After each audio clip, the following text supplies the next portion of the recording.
जो Donald Trump Nobel peace prize के लिए सीज़ फायर कराते हुए घूम रहे थे, वहीं डोनाल्ड ट्रंप ने अब दुनिया को एक बड़े खतरे में डाल दिया है। दुनिया एक बार फिर 40 साल पीछे चली गई है। ट्रंप के एक फैसले ने पुतिन को इस कदर उकसाया कि पुतिन ने इतिहास को पलट दिया। ये जो खबर मैं आपको बताने जा रहा हूँ, ऐसी खबरें दशकों में देखने को मिलती हैं। पुतिन के ऐलान से यूरोप डर से कांप रहा है। पूरी खबर क्या है, चलिए आपको सब कुछ विस्तार में बताते हैं। सबसे पहले आप इस ऐतिहासिक तस्वीर को स्क्रीन पर देखिए। ये फोटो 1987 की है। इस तस्वीर में एक तरफ रूस के राष्ट्रपति मिखाइल गोर्बाचोव हैं, वहीं दूसरी ओर अमेरिका के राष्ट्रपति रोनाल्ड रेगन हैं। इन दोनों नेताओं को इस मंच पर लाने के लिए पूरी दुनिया ने दशकों तक मेहनत की। उस समय दुनिया बर्बादी के अंतिम पायदान पर खड़ी थी। ऐसा लग रहा था कि रूस और अमेरिका के बीच किसी भी वक्त परमाणु युद्ध शुरू हो जाएगा। लेकिन 1987 में कड़ी मशक्कत के बाद दोनों देशों ने न्यूक्लियर आर्म ट्रीटी 1987 साइन की। ये उसी की तस्वीर है।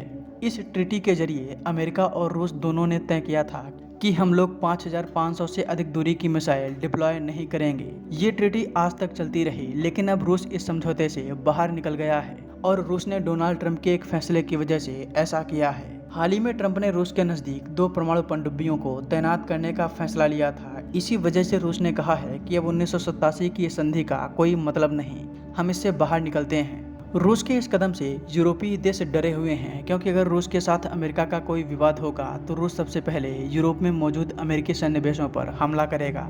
हैरानी की बात यह है कि जो डोनाल्ड ट्रंप रूस और यूक्रेन का युद्ध बंद करवाकर यूरोप में शांति लाना चाहते हैं, वहीं ट्रंप के एक फैसले ने रूस और अमेरिका के बीच तनाव कोल्ड वॉर के जैसा बना दिया है। रूस ने एक ऐतिहासिक समझौते को रद्द कर दिया। डोनाल्ड ट्रंप ने रूस ही नहीं बल्कि भारत से भी संबंध बेहद खराब कर लिए हैं। ऐसा लग रहा है कि भारत और अमेरिका के संबंध 1971 के दौर में चले गए हैं, जब अमेरिका ने भारत पर हमला करने के लिए अपनी नेवी भेजी थी।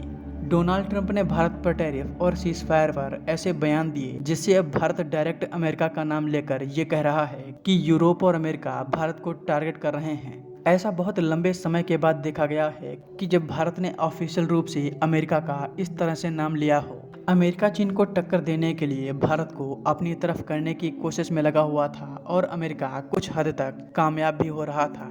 लेकिन अब डोनाल्ड ट्रंप ने अमेरिका की सालों की विदेश नीति की मेहनत को बर्बाद कर दिया है।